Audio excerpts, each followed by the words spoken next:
Alors, nous allons débuter tranquillement ce webinaire. Il est midi. Alors, bonjour à toutes les participantes et à tous les participants. Merci de vous joindre à nous ce midi. Mon nom est Diane Bérard, je suis journaliste de solutions et documentariste. Je serai votre hôte aujourd'hui pour ce webinaire organisé conjointement par Vivre en Ville et Investisseurs pour l'accord de Paris. Si vous avez des questions pour nos intervenants, on vous invite à les poser via l'outil de discussion de Zoom. Nous les partagerons aux panélistes lors de la période d'échange à la fin. Pour tout enjeu technique lié à la plateforme, vous pouvez écrire à événement@vivreenville.org. Avant de vous présenter les trois panélistes et de leur donner la parole, j'aimerais faire une petite mise en contexte. Alors, l'année 2024 a établi un record historique de 8,5 milliards de dollars en dommages assurés liés aux événements climatiques. Le Canada a ainsi pulvérisé le précédent record de 6 milliards qui a été établi en 2016 alors qu'il y avait eu des feux à Fort McMurray. Ce montant représente près de 12 fois la moyenne annuelle qui a été enregistrée pendant la décennie entre 2001 et 2010. Ce record, évidemment, on sans doute, se répercute sur les primes d'assurance habitation. En 2025, les propriétaires canadiens font face à une augmentation moyenne de 5,28 ce qui s'avère bien supérieur à l'inflation. Le cas le plus extrême est celui de Medicine Hat en Alberta, le marché le moins abordable pour l'assurance habitation au Canada, avec des primes annuelles qui ont augmenté de 24 pour atteindre 3 875 en 2025. Ça veut dire qu'à Medicine Hat, les paiements d'assurance représentent maintenant 19 du paiement hypothécaire typique, soit le ratio le plus élevé de toutes les villes canadiennes qui ont été sondées. Évidemment, on se doute que cette situation pourrait influencer les décisions d'achat, surtout dans le cas des premiers acheteurs qui pourraient être exclus du marché, non pas en raison du prix de la maison elle-même, mais en raison du coût continu de protéger sa maison. Si on regarde du côté du Québec, la hausse des primes d'assurance habitation a atteint 8,6 au dernier trimestre de 2004. Partout au pays, les assureurs ont augmenté les primes, resserré les normes de construction, mais ils se sont aussi retirés des zones à risque élevé. En ce moment, 1,5 million de foyers canadiens sont considérés comme trop à risque pour être assurés contre les inondations. C'est énorme. On assiste donc à un double enjeu, l'accès et l'accessibilité. Assurer son habitation devient hors de prix ou carrément inaccessible. Si on prend deux événements 2024, les feux de forêt à Jasper, les inondations au Québec. Les feux de forêt ont détruit 30 le tiers des bâtiments de Jasper, ce qui représente 800 logements détruits. Ils ont causé des dommages estimés à 283 millions de dollars pour la municipalité, qui est une petite municipalité. Les pertes assurées dépassent 800 millions de dollars, faisant des feux de Jasper le deuxième incendie le plus coûteux de l'histoire après Fort McMurray. Au Québec, pendant ce temps-là, les vestiges de l'ouragan Debby en 2024 ont causé 2,5 milliards de dollars en dommages assurés, devenant l'événement climatique le plus coûteux, dépassant même la tempête du verglas. L'été 2024 a généré 228 000 demandes de règlement d'assurance, qui représente une augmentation de 406 par rapport aux 20 dernières années. Je conclurai en rappelant que la maison la plus chère est celle qu'il faut construire deux fois. Depuis 2019, les demandes d'indemnité pour dommages aux biens personnels ont augmenté de 115 tandis que les coûts de réparation et de remplacement ont augmenté de 485 Donc, tout ça, ça vous donne une idée pourquoi, dans notre question de départ, on pose la question qui paiera la facture. Maintenant, je vais me tourner vers le panel qu'on a réuni aujourd'hui pour vous parler. Donc, Renaud Gignac. Renaud est conseiller senior, investisseur pour l'accord de Paris. Il coordonne une campagne sur l'assurance habitation face aux changements climatiques au sein de cet organisme. Auparavant, il a œuvré au sein du ministère de l'Environnement du Québec, de l'Institut canadien du climat, du secteur privé et du milieu de la recherche. Adam, Adam est directeur de l'habitation chez Vivre en Ville. Il est l'un des auteurs du rapport Porte ouverte pour une sortie de crise durable en habitation, rédigé en collaboration avec une équipe de professionnels en développement immobilier, en bâtiment durable et en urbanisme. Il siège sur le groupe de recherche pour une offre équilibrée en logement et sur le groupe de travail pour l'habitation et le climat, deux projets à portée canadienne. Depuis 2018, Adam porte le dossier de l'institutionnalisation d'un registre public et universel des loyers. Enfin, Martin Boudreau. Martin est professeur en actuariat au département de mathématiques à l'Université du Québec à Montréal. Il est également fellow de l'Institut canadien des actuaires et fellow de la Society of Actuaries. M. Boudreau est titulaire de la chaire de recherche en sciences actuarielles et climatiques à l'UQAM, une chaire multidisciplinaire et collaborative financée par 3 des plus importants assureurs de dommages au Canada. Passons maintenant à la période d'échange avec notre panel. J'y vais d'une première question. On va d'abord se pencher sur les données. Qu'est-ce qu'on sait sur les hausses de primes, sur la couverture? Les acheteurs de maisons ont-ils suffisamment d'informations sur l'assurabilité des résidences? Alors, je me tourne vers Renaud pour la première réponse. Merci, Mme Bérard, pour l'introduction. Si vous me permettez, peut-être que je commencerai avec une petite mise en contexte avec certaines données. Donc, je prendrai peut-être 5 minutes pour présenter des données que je trouve importantes, puis peut-être un peu inquiétantes, en fait, sur la tendance en assurance. Donc, je vais partager mon écran. Voilà. Je pense que Mathieu Boudreau a peut-être été rebaptisé Martin, mais ça lui va bien, Martin aussi. C'est pas Alors, la première fois. donc, l'assurance d'habitation, pourquoi c'est intéressant dans un contexte où notre climat change, on le sait, on le voit, on le ressent maintenant, ce n'est plus théorique. L'assurance d'habitation, c'est un peu le canari dans la mine, c'est-à-dire que quand on regarde les données d'assurance habitation, on voit des indicateurs précoces de certaines tendances qui pourraient aller jusqu'à des risques systémiques pour l'économie. Et donc, de regarder l'assurance habitation, c'est un peu comme avoir une image à l'avance de comment les dommages économiques pourraient se transmettre à l'économie. On en a parlé, la hausse des dommages assurés, des pertes assurées, qui représentent une minorité des dommages liés au climat.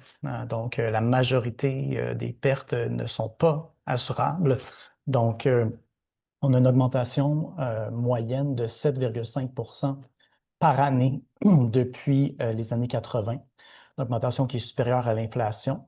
C'est vrai qu'il y a l'inflation de la construction ces dernières années, depuis la pandémie, qui pèse dans la balance. Je regardais les données, on parle de 19 d'inflation de la construction en 2021-2022. Mais quand même, l'inflation de la construction est redescendue autour de 3 cette année et il y a vraiment une tendance lourde d'augmentation des dommages climatiques qui ne... on voit mal comment cette tendance-là pourrait être renversée, du moins à court, moyen terme. Et on le voit pas seulement dans les données économiques, mais dans les données météorologiques, dans les données de feux de forêt, par exemple, le nombre d'hectares. Donc, ça, ce n'est pas des valeurs économiques, ce sont les millions d'hectares de forêts brûlées. En 2023, vraiment, on a eu un record majeur. On a eu plus du double des hectares brûlés depuis qu'on tient des données là-dessus. 2024 a été un peu plus disons, normal, même si ça a été en haut des moyennes historiques. Puis 2025 a été le deuxième plus important foyer de feux de forêt avec près de 9 000, c'est-à-dire 9 millions d'hectares brûlés. Euh, Ça se traduit en des hausses de primes d'assurance habitation qui dépassent l'inflation depuis plusieurs années. L'Autorité des marchés financiers au Québec fait un portrait annuel de l'assurance, surtout en matière d'automobile, mais aussi en matière d'assurance de dommages. Il n'y a pas de données spécifiques pour l'habitation, mais en fait, on parle des biens des particuliers. Donc, ça inclut l'auto. Et en fait, on parle d'une hausse moyenne de 7,5 et on a vu des hausses de plus de 10 dans les dernières années. Là, on parle de 2019 à 2021. Donc, ce sont des hausses qui, à long terme, là, si on regarde une hausse de 10 projetée dans le temps pour les ménages, pour les finances des ménages, ce n'est pas viable. Il faut dire quand même que ces données-là incluent les nouvelles polices d'assurance, donc il y a un facteur de population, ici de croissance de la population, mais quand même, la plus grande partie de cette hausse s'explique par l'augmentation des tarifs chargés par les assureurs. Euh, Au cours du 19e siècle, on utilisait un canari dans une petite cage pour détecter le monoxyde de carbone dans les mines de charbon. Et si le canari commençait à faiblir, ben là, on se disait, il y a une fuite. Et heureusement, on avait un peu d'oxygène pour le réanimer.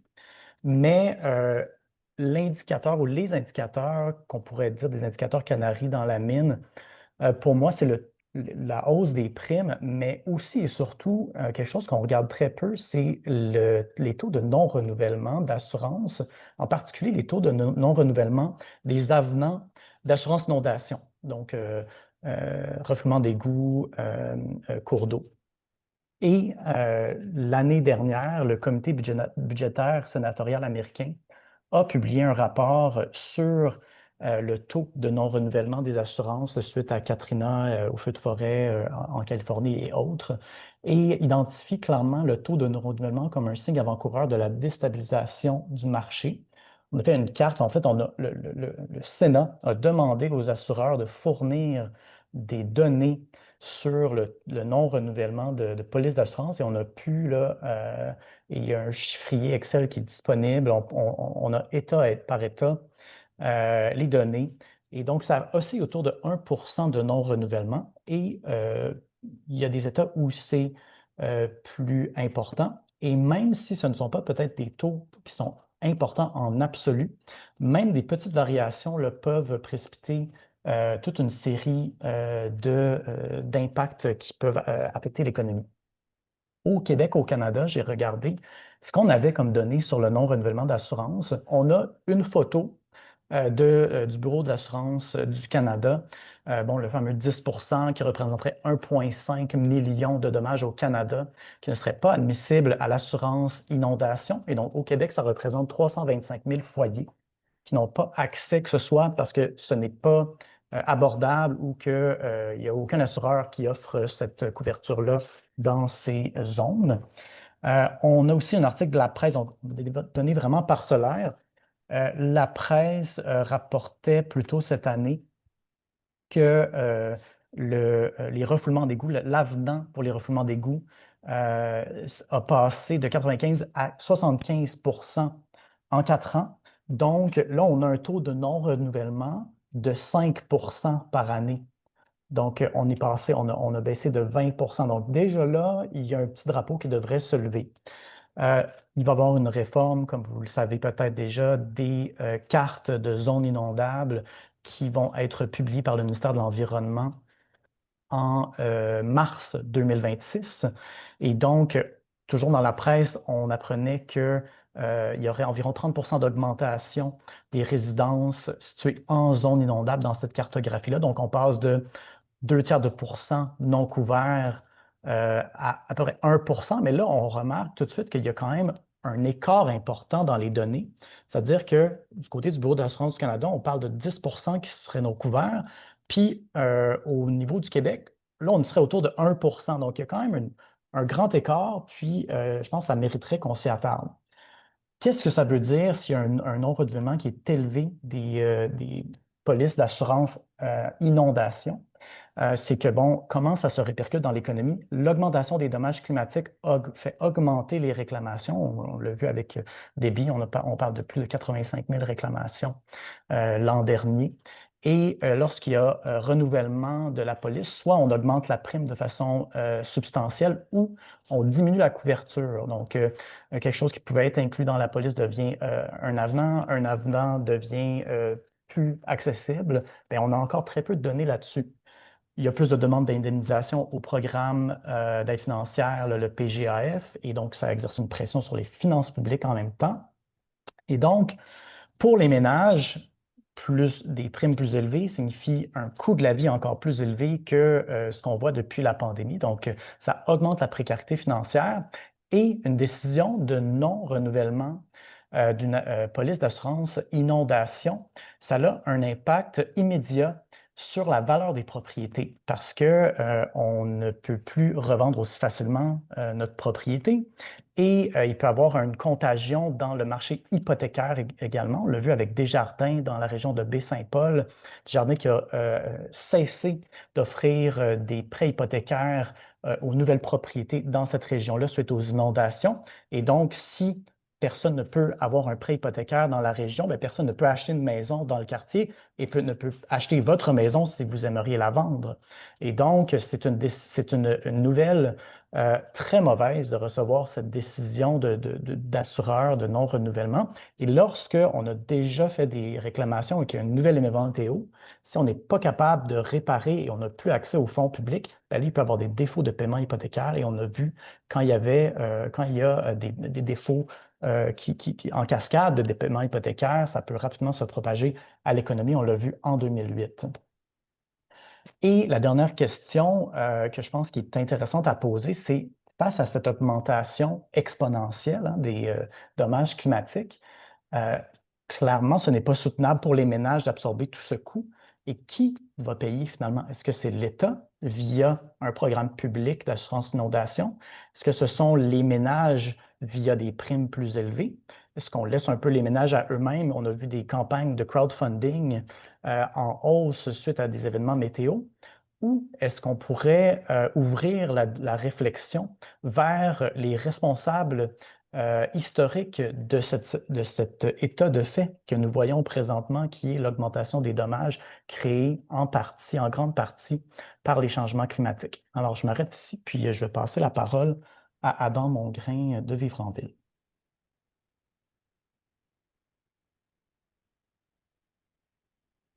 Merci beaucoup, Renaud. C'est à mon tour de faire une tentative de partage d'écran. Après 5 ans depuis l'arrivée de la pandémie, c'est toujours un exercice quand même assez délicat.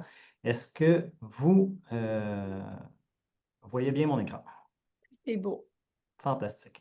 Donc, merci pour l'introduction, Diane et Renaud. Comme vous pouvez voir à l'écran, mon nom est Adam Mongrain et je suis directeur habitation.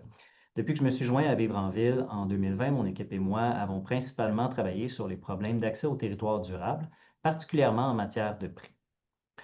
Aujourd'hui, on vous invite pour discuter de la facture de plus en plus onéreuse des primes d'assurance en habitation dans un contexte de changement climatique. Il y a un lien évident à faire entre le prix d'habiter à l'échelle individuelle, donc avec les paiements de loyer, les paiements hypothécaires, les taxes et les assurances, et le contexte plus général dans lequel on habite le territoire, avec toutes les tensions qui sont provoquées par ses limites et ses changements. En fait, s'il y a une chose sur laquelle j'aimerais insister d'entrée de jeu, c'est qu'il n'y a pas vraiment de distinction utile à faire entre la crise climatique et la crise de l'habitation. La raison pour laquelle on se préoccupe du climat, c'est pour s'assurer qu'on peut continuer à habiter nos territoires. La raison pour laquelle on se préoccupe de l'habitation, c'est que c'est notre abri de ce même territoire dans lequel notre survie n'est pas assurée. Et ça, c'est même avant les changements climatiques. En plus, la façon dont on choisit d'habiter le territoire a nécessairement un effet, positif ou négatif, sur le climat lui-même. À cette intersection, ma collègue Jeanne Robin utilise une phrase que j'aime beaucoup. Elle dit « Il faut chercher à éviter l'ingérable et à gérer l'inévitable ». Et ça ne sera pas trop tôt. En ce moment même, les différentes pressions appliquées sur nos systèmes ont déjà créé des brèches dans notre tissu social et environnemental. Il suffit de constater comment la hausse du prix des maisons, qui a plus que doublé en 10 ans, contribue à l'explosion du coût de remplacement des biens après sinistre. Si ça coûte 5 fois plus cher qu'avant de dédommager après sinistre, on se retrouve dans une situation où les maisons déjà construites sont hors de prix et celles à reconstruire coûtent des montants faramineux. Pour le peu qu'on s'y intéresse, on voit déjà l'effet de l'empilement de ces crises-là à des endroits insoupçonnés. Par exemple, au cours des 25 dernières années, le nombre de personnes québécoises qui déménagent est en chute libre. J'ai mis 2 points précis à l'écran, mais il s'agit d'une courbe constante. D'un côté, ça nous indique que les gens ont de moins en moins le choix d'aller vivre où et comment elles le veulent. Ensuite, en y pensant, ça nous indique que dans sa forme la plus extrême, les gens sont pris dans des endroits qui ne leur conviennent pas.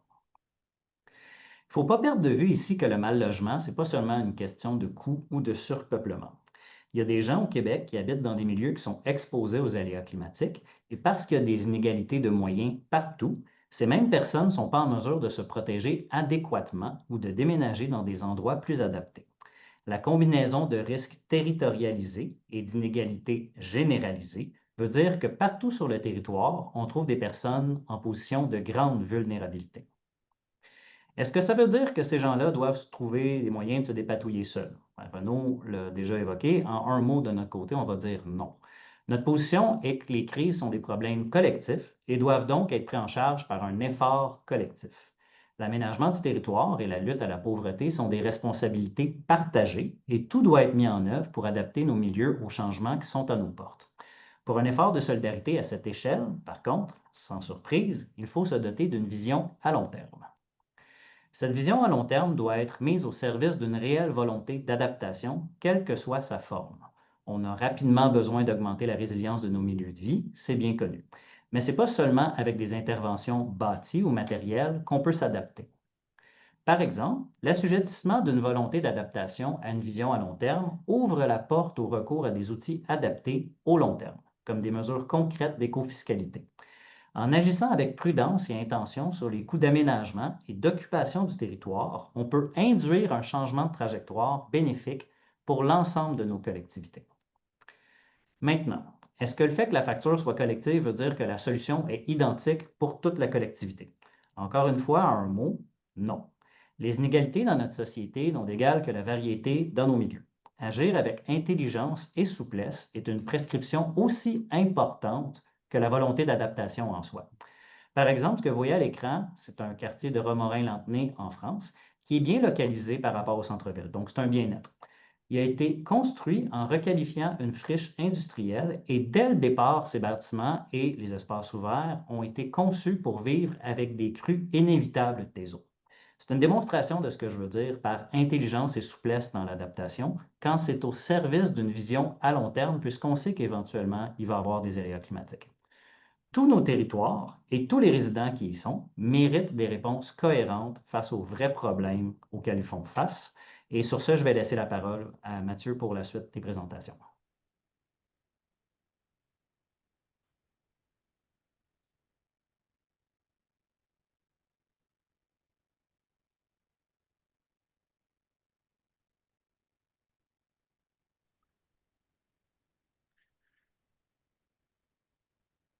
Parfait. Merci beaucoup, Adam, pour me passer la parole. Donc, il y a eu beaucoup.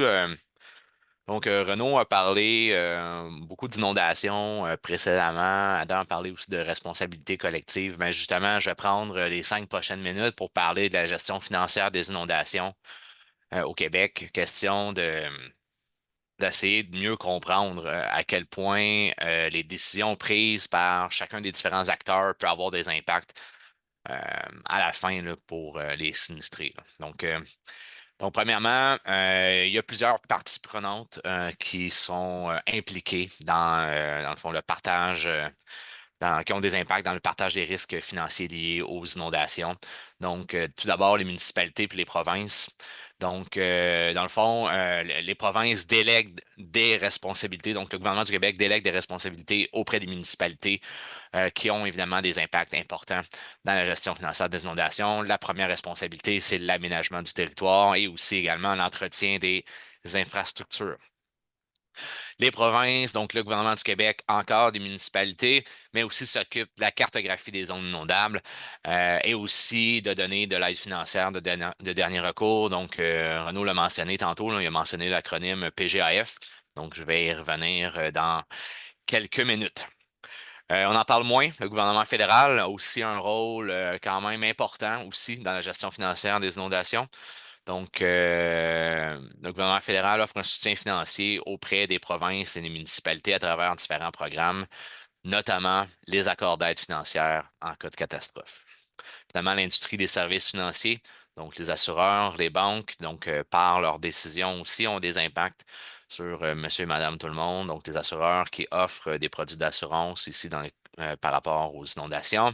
Les banques qui aussi, par leurs décisions, donc, ont des impacts sur l'accès au crédit, donc via les prêts hypothécaires. Donc, c'est important quand même de le mentionner. Donc, l'assurance inondation, dans le fond, c'est une protection qui est facultative. Donc, qu'est-ce que ça veut dire? C'est que dans le fond, dans la police d'assurance habitation de base, dans le fond, l'inondation n'est pas nécessairement couverte. Donc, ce qu'on parle ici, c'est de dommages par l'eau. Donc, l'eau qui vient du dessus du sol et ou des égouts ou par le débordement de cours d'eau. Il faut souscrire à une assurance additionnelle qu'on appelle un avenant. Donc, dans le jargon de l'assurance, c'est une couverture facultative. Donc, par conséquent, pour pouvoir recevoir un montant d'argent en cas d'inondation, il faut être assurable. Donc, faut savoir offrir l'avenant. Il faut aussi payer pour cette protection, donc pour en être assuré. Euh, pour le débordement de cours d'eau, c'est un peu plus compliqué aussi. Donc, pour les résidents qui sont en zone inondable, donc généralement, les inondations par débordement de cours d'eau sont souvent exclus, même des avenants inondations. Donc, ça fait en sorte que pour plusieurs personnes, c'est un risque qui est non assurable. Pour d'autres, ça peut être un risque qui est assurable, mais pour lequel le prix de l'avenant peut être quand même très dispendieux ou que les couvertures sont limitées. Donc, dans le cas où c'est non assurable aussi, la couverture est trop limitée. Donc, il existe un programme au niveau du Québec, donc qui est géré par le ministère de la Sécurité publique, qui est le Programme général d'aide financière, donc le fameux PGAF. Donc, le ministère de la Sécurité publique administre ce programme d'aide financière. Donc, pour les inondations, qu'est-ce qui est couvert? Ce sont principalement les dommages directs provenant de débordements de cours d'eau. Et ça paye aussi pour les dommages qui sont dus par un refoulement d'égout, mais pour lequel un débordement de cours d'eau a causé le refoulement d'égout. OK? Donc, c'est une aide financière, ce n'est pas nécessairement une assurance. Donc, la différence est quand même importante. Là, ici, on vise à réparer ou à construire le bâtiment, mais donc pour certains pour lesquels on parle de pièces ou d'éléments dans la maison qui sont essentiels, ça remplace aussi des biens qui sont essentiels plutôt que de remplacer nécessairement à 100% à l'état pré-sinistre. OK?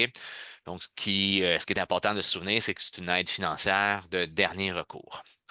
Depuis 2019, le gouvernement du Québec a introduit ce qu'on appelle une limite à vie sur les inondations successives. Donc, une fois qu'on a atteint cette limite à vie sur les inondations successives, le gouvernement offre deux choix. Donc, réparer ou reconstruire, mais par la suite, il n'y a pas d'aide financière qui est offerte pour réparer ou reconstruire de nouveau. Et il y a aussi la possibilité de relocaliser ou d'immuniser le bâtiment. Donc, on va offrir de l'argent additionnel pour que le sinistré puisse se relocaliser ou protéger son bâtiment. Mais dans les deux cas, il n'y a pas d'aide financière qui est disponible. Donc, évidemment, en absence d'assurance et en absence d'aide financière, il faut quand même tenir compte des impacts de tout ça, donc des impacts potentiels sur l'accès au crédit hypothécaire et potentiellement aussi euh, à la valeur des propriétés. Donc, ici, évidemment, ma remarque d'usage est de choisir la bonne option ici, là, donc de d'immuniser ou de relocaliser pour éviter justement euh, de faire face aux risques financiers trop grands suite à une nouvelle inondation. Le gouvernement fédéral va venir soutenir les provinces. Donc, par exemple, quand le programme général d'aide financière du gouvernement, donc quand il y a une catastrophe qui coûte très cher, donc typiquement, le gouvernement fédéral va venir indemniser aussi les provinces en cas de catastrophe trop importante. Donc, le fédéral, là, donc la relation, lorsqu'il y a sinistre, lorsqu'il y a inondation ou débordement de cours d'eau, la relation entre les sinistrés est toujours avec le ministère de la Sécurité publique, pas avec le fédéral, parce que le fédéral vient ici soutenir les provinces. Donc, il y a une façon ici pour le gouvernement fédéral de venir éponger certaines pertes qui sont payés par, par le gouvernement du Québec. Donc, c'est via ce qu'on appelle les accords d'aide financière en cas de catastrophe. Donc, typiquement, là, à partir du mois d'avril 2025, là, le partage, c'est 70% du côté du fédéral et 30% du côté des provinces. Il y a eu également des discussions pour la création d'un programme canadien d'assurance inondation, donc qui a été mentionné dans les budgets de 2023 et de 2024. Je n'ai pas vu de telle mention dans le dernier budget fédéral, donc on va attendre de voir s'il y a quelque chose qui est annoncé ou s'il y a d'autres discussions qui sont en cours. Mais actuellement, donc il y a des discussions évidemment entre les provinces, les assureurs et le gouvernement fédéral pour pouvoir faire avancer le dossier et peut-être qu'éventuellement voir la naissance d'un tel programme. Donc, évidemment, Renaud et Adam ont mis en lumière les défis par rapport à l'augmentation des coûts. Ces coûts-là qui augmentent, mais en fait, il y a plusieurs raisons. Donc, il y a l'inflation, donc l'inflation en termes de construction, qui dans les dernières années a été plus grande que l'inflation sur les biens, sur d'autres types de biens. Il y a l'augmentation de la valeur dans les zones de risque. Nous, on a vu la valeur des bâtiments augmenter de façon importante dans les 10 dernières années. Donc, évidemment, dans les zones à risque, il y a aussi augmentation de la valeur. Urbanisation rapide, puis évidemment, les changements climatiques là, en matière d'inondation, là, donc les précipitations extrêmes sur de courtes durées qu'on peut voir dans les étés. On a vu dans les dernières années, au cours des derniers étés, ben, c'est un contributeur aussi à l'augmentation des coûts. Donc, tout ça met beaucoup de pression sur ce que j'appelle l'assurabilité. Donc, soit la capacité d'aller chercher une assurance à un prix abordable ou d'aller chercher de l'aide financière auprès du gouvernement. Puis ça, ben, on le voit au Québec, on le voit aussi partout ailleurs. Donc, il y a de la pression sur l'assurabilité des propriétés, l'assurabilité des sous-sols, évidemment, là, quand ça inonde, là, ça commence par le sous-sol. Puis quand il y a de la pression, ben, on le voit via soit l'augmentation des primes ou bien dans la réduction des couvertures. Donc, dans le fond, avec des limites de couverture qui sont plus basses ou des franchises qui sont plus élevées. Et en dernier recours, généralement, donc, ça peut arriver que des assureurs se retirent de certains quartiers. Donc, aux États-Unis ou dans certains quartiers au Québec ou au Canada. Mais dans ce cas-là, ça fait en sorte que le gouvernement doit prendre un rôle additionnel. Et dans le cas des États-Unis, donc, c'est l'intervention de l'État. Donc, des assureurs d'État ou des programmes d'État pour pouvoir venir pallier au déficit d'assurabilité. Ici, on l'a au Québec là, via le PGF, mais on sait que dans les zones inondables, quand il y a des inondations successives, donc c'est possible donc qu'on ait plus d'aide financière une fois qu'on a atteint la limite. Donc, d'où l'importance, encore une fois, ici, là, de focusser sur la réduction du risque et sur l'adaptation. Donc, j'imagine qu'on va en parler dans les prochaines minutes.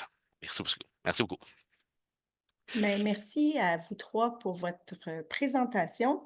On va passer à la période d'échange. Alors, on a bien compris que les primes sont en hausse, que les couvertures se restreignent, que les avenants disparaissent, que certaines couvertures deviennent des avenants puis que les avenants disparaissent.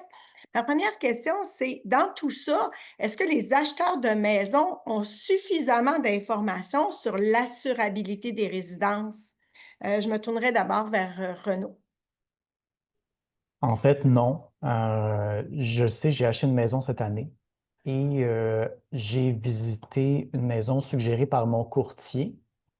Et en route vers la visite, j'ai cherché sur le registre de la cartographie des zones inondables qui n'a pas de valeur officielle, mais que le gouvernement du Québec là, met à la disposition en attendant la nouvelle cartographie.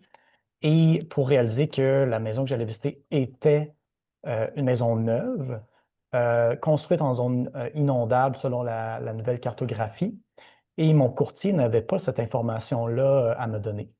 Donc, quand on prend un peu de perspective, on remarque que les courtiers ont une obligation de fournir de l'information sur toutes les caractéristiques essentielles d'une propriété, mais n'ont pas de formation spécifique sur les zones inondables et les risques liés aux inondations.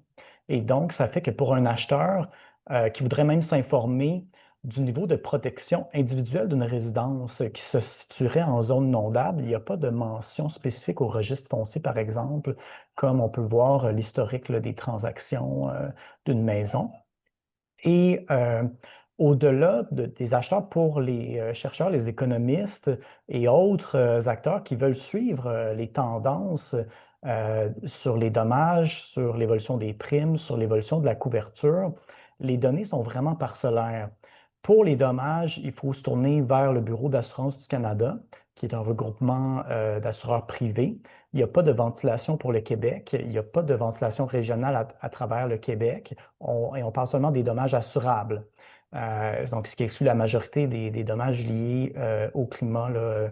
Et donc, pour les primes, là, c'est l'Autorité des marchés financiers qui présente des données. J'avais présenté un graphique tout à l'heure qui inclut l'assurance automobile. Donc, on n'a pas de désagrégation au niveau, puis un ajustement en fonction du nombre de polices. Donc, il faudrait faire cet ajustement-là pour avoir un portrait plus fidèle de comment ces primes-là évoluent. Il faut dire que pour l'assurance automobile, l'Autorité des marchés financiers fait une surveillance beaucoup plus serrée, demande aux différents assureurs leur manuel de tarification chaque année, les évalue, a le droit de demander des précisions à chaque assureur. Il y a des pénalités administratives financières si les assureurs refusent de fournir les précisions demandées par l'autorité.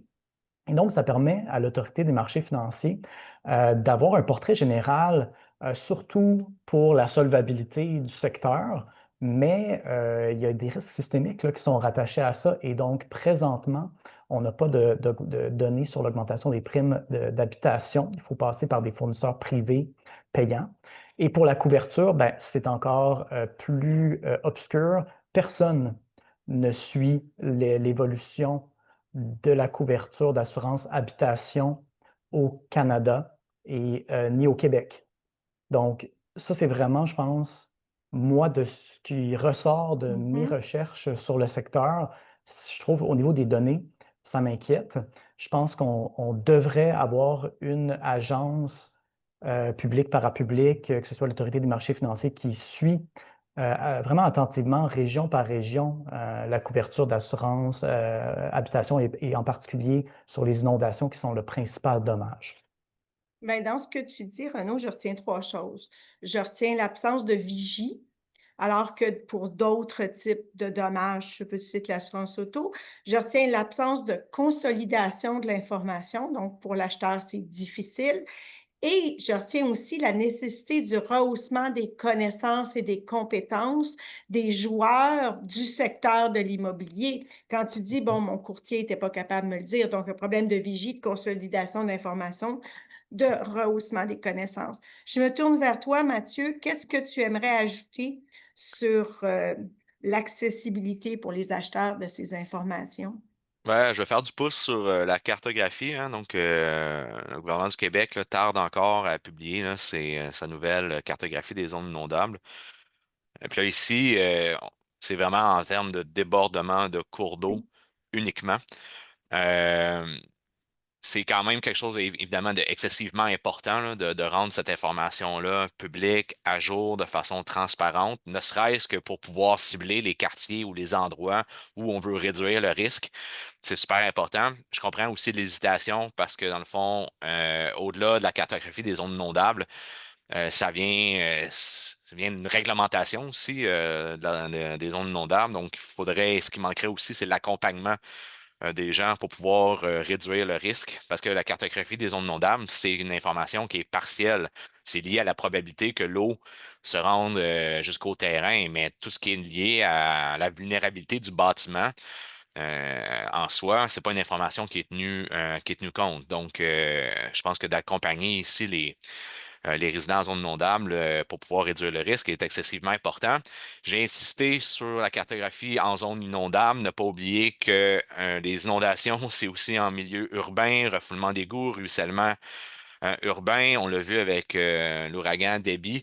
Ben ça, toute cette cartographie du milieu urbain, c'est évidemment un chantier là, qui devrait être à faire. Donc, je salue l'initiative là, de la CMM là, qui a déjà pris les devants pour rendre publique une cartographie préliminaire. Hein, c'est pas celle officielle du gouvernement, c'est une cartographie préliminaire.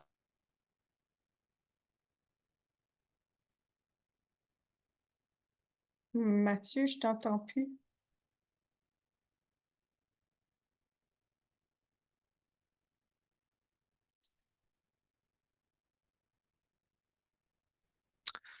OK, maintenant, est-ce que tout va bien? Oui, ça va très bien. Je t'avais perdu quelques OK. secondes. Ça dit que ma connexion est instable à l'université, donc je sais Oui, pas trop, ça, je sais pas trop pourquoi. Ben, je vais juste conclure que le oui. chantier sur la cartographie des inondations également pluviales est important. Je salue les initiatives de la Ville de Montréal, la CMM Mhm. également. Je pense qu'ils travaillent dans cette direction-là. Donc, faut continuer ce chantier-là à l'échelle du Québec, là. Merci Mathieu d'avoir apporté l'élément accompagnement par rapport aux constructions.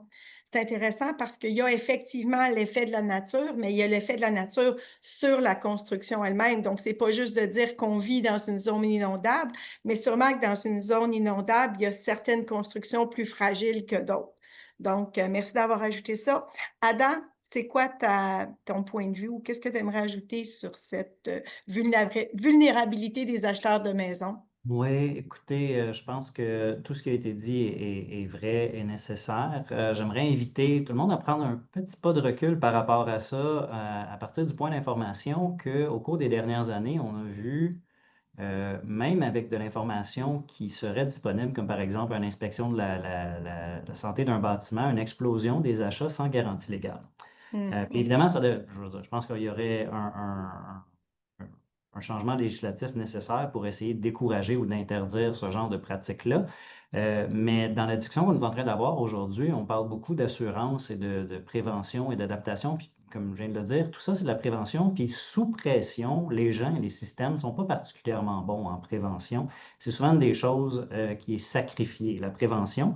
Compte tenu de à quel point est-ce qu'en ce moment, le système immobilier craque d'un peu partout sous l'effet de la demande qu'on n'a pas été capable d'aménager convenablement ou diriger convenablement, l'explosion des coûts de construction, il y a probablement en mesure complémentaire à l'information qu'on rendrait disponible, à l'information qu'on doit créer, des ajustements plus sur des systèmes socio-économiques pour s'assurer que les gens ne sont pas constamment en train de prendre non seulement une décision informée, mais qui ont vraiment des options dans la décision qu'ils vont prendre, parce qu'on a beau donner toute cette information-là à des gens, s'ils n'ont pas le choix de qu'est-ce qu'ils consomment, mais ils vont aller systématiquement vers la seule chose qu'ils sont capables de se permettre. Et l'information qu'on leur donne à ce moment-là sur le risque qu'ils prennent, mais ce n'est pas toujours l'information qui va permettre de discriminer, puisque quand on a un choix ou le même choix, bien, on va vers le seul qui est disponible. Donc, en complément, dans le fond, de l'information, puis la nécessité de production d'informations, de popularisation de cette information-là, ne pas perdre de vue qu'il y a des ajustements dans tous les autres engrenages du système qui vont permettre aux gens de vraiment valoriser cette information-là d'une manière plus pratique. Mais merci Adam d'avoir ajouté deux choses. Le côté comportemental, donc les comportements qu'on a qui ne sont pas toujours les comportements souhaitables ou les comportements qui sont le mieux pour nous. Puis parfois, ce n'est pas le meilleur comportement parce qu'on n'a pas d'autre choix. Donc, de ramener ça aussi à l'absence de choix dans le marché dans lequel on vit. On va maintenant parler des programmes d'aide publique.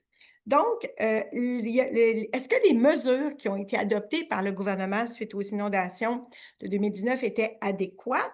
Puis, qu'est-ce qu'on sait? Bon, Mathieu a évoqué le programme fédéral public d'assurance habitation qui est en élaboration.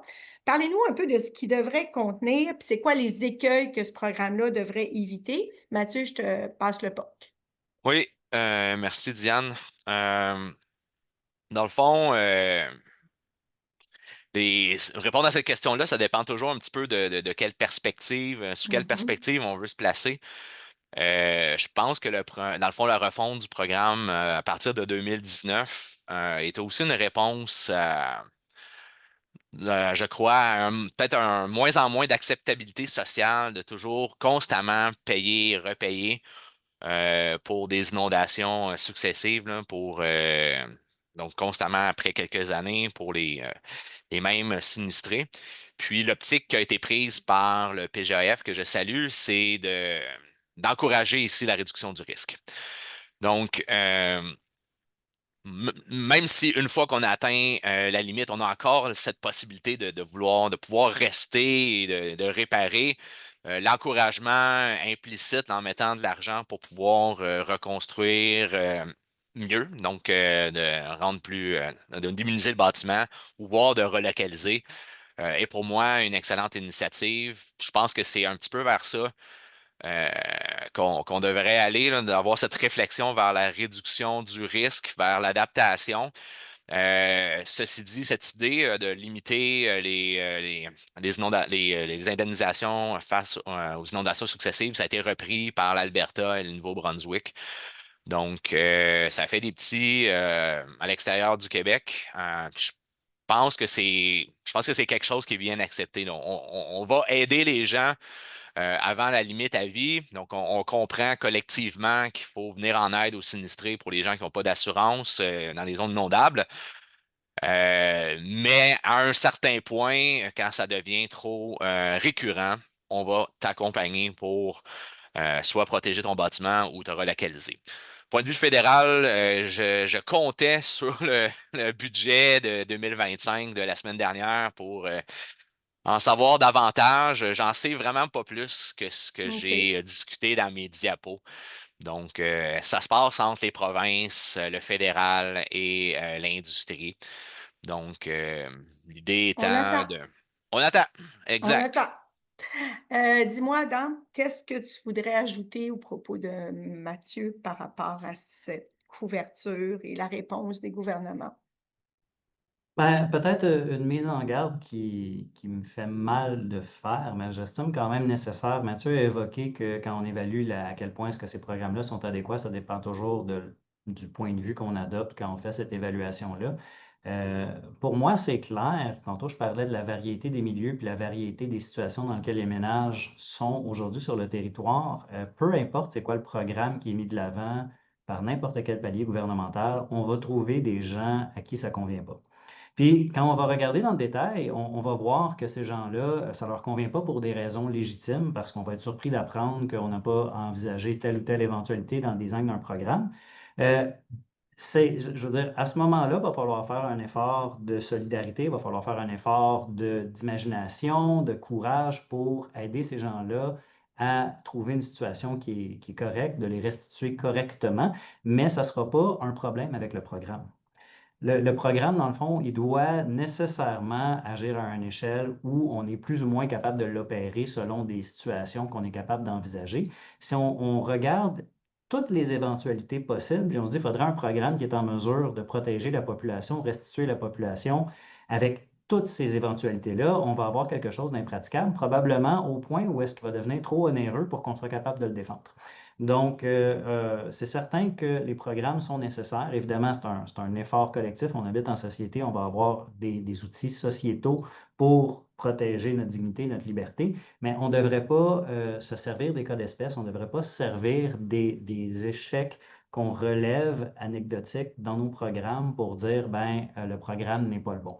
Va nécessairement falloir qu'on ait des solutions à l'extérieur des programmes, puis de la volonté de travailler à l'extérieur de ce cadre-là pour s'assurer que l'entièreté de la population est protégée. Merci, Adam. Renaud, je pense que tu voulais nous parler de Louisville. Ouais, ben peut-être juste une petite mention du Ben oui. programme général d'aide d'assistance financière là, en cas de sinistre, le PGF du ministère de la Sécurité publique. Il y a eu des discussions à savoir si le refoulement des coûts était couvert par le programme. Puis on a pu passer des articles dans les médias comme quoi le gouvernement s'engageait à couvrir les dommages liés au refoulement d'égouts, mais on a appris dans les mois suivants là, que oui, les refoulements d'égouts allaient être couverts, mais seulement s'ils sont causés par un débordement d'un cours d'eau. Et dans le guide d'interprétation du programme, le débordement doit atteindre le terrain. Et donc, s'il n'y a pas d'un débordement de cours d'eau qui atteint le terrain et que mais que ça a refoulé et qu'il y a des dommages à l'intérieur de la résidence, ce n'est pas couvert par le PGF malgré l'engagement du gouvernement à cet effet-là. Donc, je pense que c'est un angle mort du programme qui engendre de la précarité et qu'on gagnerait là, à adresser. Et la prochaine question, c'est drôle parce que dans le chat, une des participantes l'a posée. Donc, on a lu dans l'avenir quand on l'a préparé. On va explorer les mesures d'adaptation. Puis là, on se demande ce qu'on devrait privilégier, puis qu'est-ce qu'on pense de la reconstruction à l'identique en cas de sinistre. Comment on peut éviter de refaire les mêmes erreurs. Construction à l'identique, oui, mais pas en faisant les mêmes erreurs. Donc, Adam, je te donne la parole pour débuter. Oui, ben écoutez, j'ai une question facile d'une certaine façon. Moi, je pense que la réponse s'impose d'elle-même. C'est une évidence quand on a des pertes. On va dire, soyons dramatiques, gâtons-nous un peu si on dit des pertes catastrophiques à un endroit à cause de la manière dont ça a été construit et aménagé. Et ensuite, on dit, ben, on va continuer à rester dans cet endroit-là. Ça serait irresponsable à la limite de se dire, ben, on va refaire qu'est-ce qu'on a fait, puis cette fois-ci, on va se croiser les doigts 2 fois plus fort. Heureusement, comme j'avais proposé, on a montré dans la présentation un quartier en France, il y a des choses qu'on peut faire. On est de plus en plus brillant. En fait, des inondations, puis le climat, ça fait des dizaines, sinon des centaines de milliers d'années que les êtres humains vivent avec. Donc, on peut construire sur une certaine expérience en se disant, mais qu'est-ce qu'on peut faire maintenant pour prévenir? Encore une fois, la prévention, c'est super important, mais on l'oublie quand on est sous pression. Il y a des cas intéressants en ce moment même au Québec. Évidemment, on connaît tous la catastrophe qui est arrivée à Baie-Saint-Paul dans les dernières années. Les efforts de reconstruction font place à l'adaptation. Comme oui, il y a eu le retrait des jardins, mais dans la reconstruction elle-même, il y a quand même des mesures qui sont en place pour protéger évidemment l'occupation du territoire. Un centre-ville, c'est quelque chose d'important, c'est quelque chose qui est très dur à faire quand il n'est pas déjà construit. Et on peut se dire, ben, notre réflexe, notre responsabilité, quand il y a des problèmes comme ça, quand il y a des catastrophes comme ça, des sinistres, c'est de faire mieux la prochaine fois. Puis, tout doit être mis au service, évidemment, de pas juste souhaiter ces choses-là, mais de respecter cet engagement-là à faire mieux la prochaine fois. Mathieu, tu voulais nous parler du certificat de résilience. Oui, mais juste avant, j'ai mentionné dans ma présentation que le gouvernement fédéral soutient les provinces via les accords d'aide financière en cas de catastrophe. Depuis avril 2025, il y a de l'argent supplémentaire pour mieux reconstruire. Donc, plutôt que de reconstruire à l'identique, donc c'est possible d'aller, pour les provinces, d'aller chercher de l'argent additionnel pour pouvoir mieux reconstruire. Certificat de résilience, j'en parle régulièrement. Je trouve quand même important pour que justement les propriétaires puissent démontrer auprès des institutions financières, auprès des assureurs, dans le fond, qu'ils ont pris les mesures requises pour réduire le risque. Le certificat, pour moi, c'est pas seulement oui ou non vous êtes résilient, mais c'est aussi aller chercher aussi une cote de résilience A, B, C, D, E, F. Et moi, je le verrais beaucoup aussi, pas seulement pour l'eau, mais également le feu, la grêle, le vent, pour s'assurer, dans le fond, de l'envoyer le signal on a pris les mesures qui sont nécessaires pour pouvoir rendre le bâtiment moins vulnérable.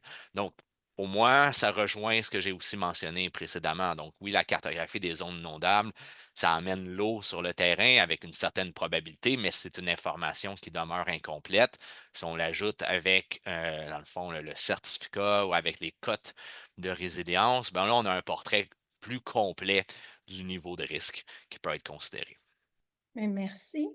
On en arrive à parler d'argent parce que c'est ça ultimement, hein? Ça va prendre de l'argent pour s'adapter, pour se protéger. Comment on partage les coûts des dommages, des mesures d'adaptation? Qui doit payer quoi, combien? Et là, Renaud, c'est toi à qui je cède la parole en premier.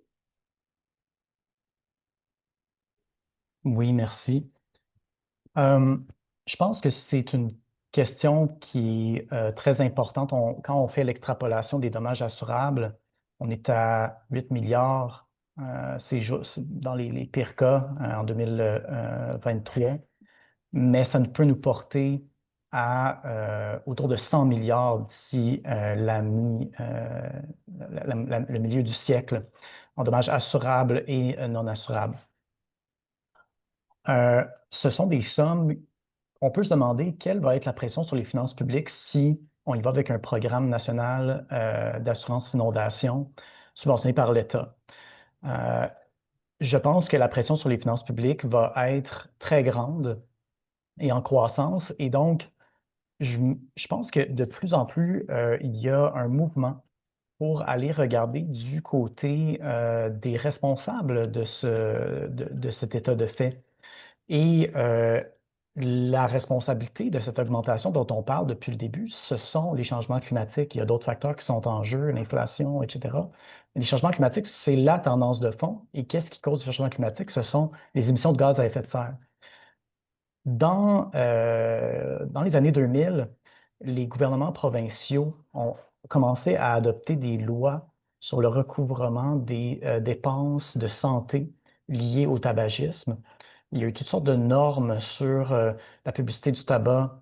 Il y a eu des recours collectifs qui ont duré des décennies, mais qui se sont soldés par un gain pour les victimes et pour les provinces cet été, un règlement de 32 milliards. Et la Colombie-Britannique a adopté, fin des années 2000, en fait 2017, une loi similaire pour les opioïdes. Et donc, le problème de la fausse représentation de l'impact de ces opioïdes par les compagnies pharmaceutiques et donc tente d'aller rechercher des sommes pour les dépenses publiques très importantes causées par ces enjeux. Et donc, je pense que le moment est mûr pour aller regarder du côté d'une loi pour le recouvrement des dommages climatiques qui pourrait être calquée sur des lois adoptées dans certains États américains, le Vermont et l'État de New York, qui ont adopté de telles lois. Et je crois qu'il y a 7 autres États qui ont proposé des lois similaires calquées sur le tabac. Et ce que ça dit essentiellement, c'est que l'État évalue les dommages sur son territoire et les coûts d'adaptation liés au changement climatique et ensuite va évaluer souvent c'est depuis 30 ans, donc depuis 2000, il y a une loi qui part de 90, mais la contribution historique des grands émetteurs qui ont des activités sur le territoire de la juridiction. Et donc, on attribue un pourcentage des émissions historiques à la grande cause des changements climatiques. Et ce genre de raisonnement qui se fonde sur la science de l'attribution, qui fait de grands progrès, qui nous permet de dire, par exemple, les changements climatiques causés par les plus grandes entreprises de pétrole, gaz, charbon ont augmenté du tiers les impacts des feux de forêt en Amérique du Nord, par exemple. Il y a une étude récente qui a conclu cela. Cette science de l'attribution commence à faire son apparition devant les cours de justice également. Et plus tôt cette année, en mai, il y a une cour allemande qui a reconnu qu'une entreprise allemande, RWE, qui est une entreprise d'électricité qui a beaucoup d'émissions de charbon à son actif dans le passé, pouvait être tenue responsable en vertu des troubles de voisinage. On entend le voisinage au plan global ici, de dommages liés à une ferme au Pérou. Et donc, la cause a été rejetée en raison d'une preuve insuffisante des dommages locaux sur le terrain de ce fermier péruvien qui poursuivait une entreprise allemande. Mais il y a d'autres cours qui sont actifs en ce moment et qui visent à amener cette science de l'attribution vraiment sur le plancher des vaches et qu'on s'inspire des autres problèmes causés par toutes sortes de produits pour finalement s'aider, se donner un coup de pouce pour aller éponger ces dommages-là, pour payer des compensations et mieux s'adapter avec les coûts faramineux que tout ça va entraîner. Donc, sinon, l'alternative, c'est quoi? Ce sont les contribuables qui vont payer et qui vont payer doublement avec leur hausse de primes d'assurance. Et quand on regarde à long terme, c'est difficilement tenable. C'est clair que sur les finances publiques, ça va mettre une pression énorme. Dis-moi, Adam, c'est quoi ta posture par rapport à cette répartition des coûts et à cette facture immense? Mon fardeau dans la vie, moi, Diane, c'est d'être la personne qui dit qu'il faut qu'on monte les impôts. Donc, je m'acquitte aujourd'hui de ce rôle que j'ai décidé de porter en public. En fait, en complément à tout ce que Renaud a dit, parce qu'évidemment, encore une fois, tout ça est avéré, il y a quelque chose que je pense qu'il faut qu'on commence à mettre dans l'espace public puis qu'on traite entre nous. C'est qu'il y a beaucoup d'argent concentré dans peu de mains et c'est un problème. Mais si on prenait tout cet argent-là qui sont dans le peu de mains où il se trouve, ça ne serait pas assez d'argent pour régler tous les problèmes auxquels on fait face en 2025. Donc, il faut faire de la place pour imaginer, faire un effort collectif qui va dépasser l'effort de restitution ou de redistribution des richesses, sans vouloir dire qu'on ne doit pas faire ces choses-là, parce qu'évidemment, toutes les raisons sont bonnes aussi d'aller où est-ce qu'il y a le plus d'argent. Ceci dit, si on a comme projet de passer seulement par là, et je ne pense pas que c'est ce que Renaud propose nécessairement, on passe à travers un goulot d'étranglement. Ça va être très dur probablement d'aller chercher ces sommes-là. Ils vont être défendus bec et ongle sans surprise. Et entre-temps, ben, on a une responsabilité collective. On habite ici, c'est notre monde, c'est nos territoires, c'est notre société qu'on entretient. Donc, sans vouloir faire des prescriptions nécessairement sur qui doit payer quoi dans le détail, si on veut continuer à habiter comme on habite, si on veut continuer à vivre comme on vit, il faut qu'on se solidarise dans la prise en charge de cette facture collective, puis qu'on se dise, mais tout le monde a un rôle à jouer dans nos choix et dans qu'est-ce qu'on choisit de contribuer ou de laisser aller pour protéger, dans le fond, le fait qu'on peut habiter où on habite, la façon dont on habite. Merci, Mathieu. Qu'est-ce que tu aimerais ajouter sur cette répartition de la facture? Ouais, c'est pas une question facile parce Non. que justement, je n'ai parlé tantôt à quel point la responsabilité, la gestion financière des inondations est morcelée, hein. Il y a il y a beaucoup d'acteurs qui sont impliqués dans tout ça. Puis, on parle beaucoup de l'impact des changements climatiques là, avec raison, là, dans le fond, pas juste pour les inondations, mais pour l'ensemble des risques climatiques là, quand on se projette à long terme. Moi, j'aimerais peut-être ramener un peu plus dans le présent, puis dans le fond, que l'augmentation des coûts, ben c'est aussi c'est lié à des décisions qui sont prises dans le fond par les municipalités, les provinces, le fédéral. Donc, on a des enjeux quand même ici de gouvernance en lien avec les inondations, de responsabilité, d'imputabilité aussi de certaines décisions.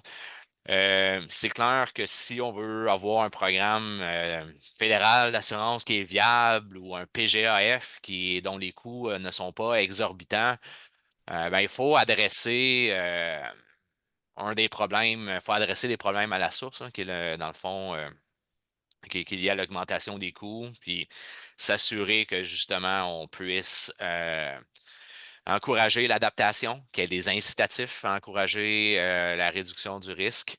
Puis peut-être revoir nos façons de faire là, en termes de gestion du territoire, d'aménagement du territoire pour éviter justement de continuer constamment à euh, ajouter, ajouter des propriétés dans les zones à risque comme telles.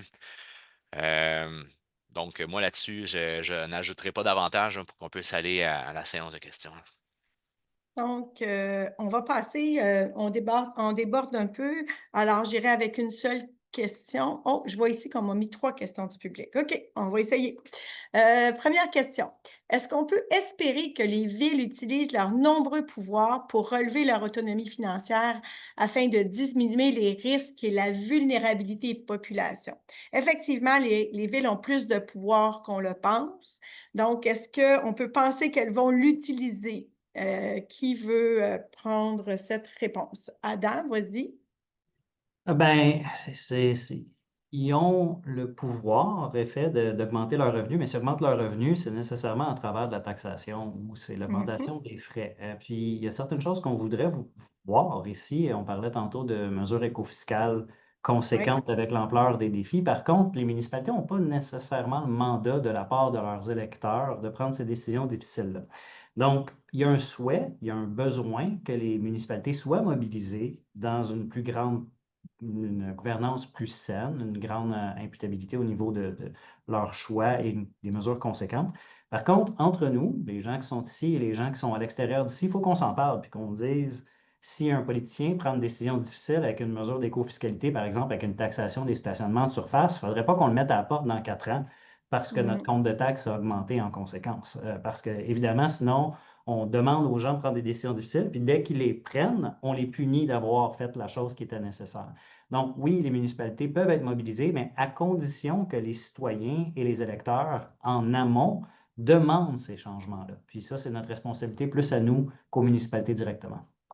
J'ai une autre question, ça va être la dernière. Est-ce qu'on a une idée du partage, de la proportion du partage des investissements en adaptation entre les différents paliers de gouvernement? Je ne sais pas si Mathieu, c'est toi qui va répondre à ça, mais donc on veut savoir comment ça se répartit les investissements en adaptation selon les paliers de gouvernement.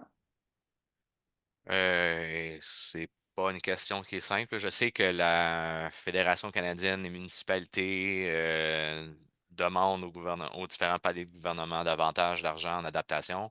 Il y a un déficit d'adaptation de plusieurs milliards de dollars par année. J'ai quand même l'impression que justement les municipalités, oui, ont la capacité de le faire. Est-ce que c'est possible d'aller chercher plus d'argent? Ben là, c'est ça. Donc, ça revient aussi à la question d'Adam, là. Donc, les villes compétitionnent entre elles aussi. Il y a des impératifs politiques, là. Donc, tout ça, évidemment, est hyper difficile. J'aurais l'impression que c'est principalement entre les provinces et le fédéral là, que les fonds d'adaptation là, devraient provenir Puis principalement.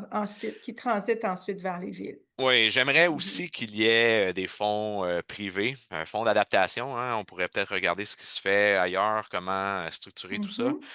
En termes d'investissement privé, 95% de l'argent va en mitigation, 5% en adaptation. C'est pas la Donc, ville de Tokyo qui vient d'émettre, la ville de Tokyo vient d'émettre des obligations de résilience pour mettre à jour ses infrastructures. Donc, on a peut-être besoin d'un peu d'imagination aussi pour créer des produits financiers parce qu'on sait que ça va coûter très cher. Moi, je lance aussi un appel à l'imagination. Adam dit, soyons cohérents comme citoyens. Mais il faudrait faire preuve d'imagination aussi pour aller chercher l'argent là où il se trouve.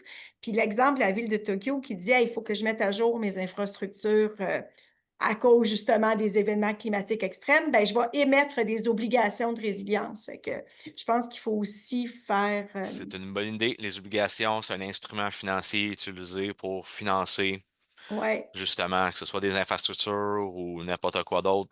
Donc, si ça peut être lié à des objectifs d'adaptation et de résilience, si ça peut créer un incitatif à la Mhm. réduction du risque, évidemment, oui, on devrait aller dans cette direction-là. Puis ça va dans la direction de mon commentaire.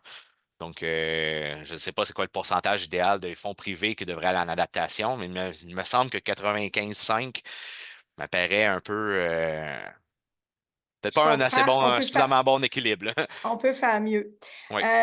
Adam disait qu'il portait l'odieux de dire ça prend, il faut augmenter les impôts. Mais moi, dans ces discussions-là, je rappelle toujours qu'il faut un dialogue collectif. Donc là, aujourd'hui, on a parlé de ce sujet-là. C'est un sujet important. Il faut que ça reste dans l'espace public. Il faut que les gens comme vous, Mathieu, Renaud, Adam, vous en parliez pour que les citoyens soient conscients que c'est un problème. Il faut rappeler qu'il faut que l'argent circule là aussi. Je pense que c'est le début d'une discussion collective, puis on espère que ça va continuer. Maintenant, c'est tout ce qu'on a. On a débordé parce que c'était passionnant, puis il y avait beaucoup de choses à dire. Donc, je remercie tous les participantes et tous les participants de leur présence. Je remercie les panélistes, Mathieu Boudreau, Renaud Gignac, Adam Mongrain. Je remercie Vivre en Ville et Investisseurs pour l'accord de Paris qui a organisé l'événement et je passe la parole à Adam pour le mot de la fin. Merci tout le monde et merci pour votre patience et votre générosité, autant mes copanélistes que Diane, que les gens qui ont pris du temps sur leur heure de dîner pour venir nous écouter. Donc, c'était très apprécié. On a mis quelques références dans le chat. Je vous invite évidemment à consulter nos travaux, de consulter les travaux de nos copanélistes aussi en général. Vivre en ville aimerait remercier d'abord Hydro-Québec parce que Hydro-Québec est le partenaire de notre programmation annuelle, donc la plupart de nos événements, sinon la totalité de nos événements sont soutenus par Hydro-Québec. On est très reconnaissant. Vivre en ville a été aussi très heureuse de vous accueillir aujourd'hui et de pouvoir vous présenter ce webinaire gratuitement. Si vous aimez nos contenus et que vous souhaitez aider à les garder accessibles, on vous invite à faire un don en vous rendant au vivreenville.org/donner. C'est un excellent moyen de contribuer à notre mission. Et finalement, je termine en vous disant que si le sujet d'aujourd'hui vous intéresse, mais vous serez aussi intéressé par l'édition 2026 du Rendez-vous des collectivités viables de Vivre en Ville. Cette année, le thème sera Adaptation climatique pour des territoires résilients et équitables. Donc, on est dans grande cohérence avec le thème du webinaire aujourd'hui. Et l'événement se tiendra le 18 juin prochain. Pour plus de détails, vous pouvez suivre le lien qu'on vous partage à l'instant dans le chat discussion. Et sur ce, je vous souhaite merci et je vous dis merci et je vous souhaite une bonne fin de journée. Au revoir. Merci.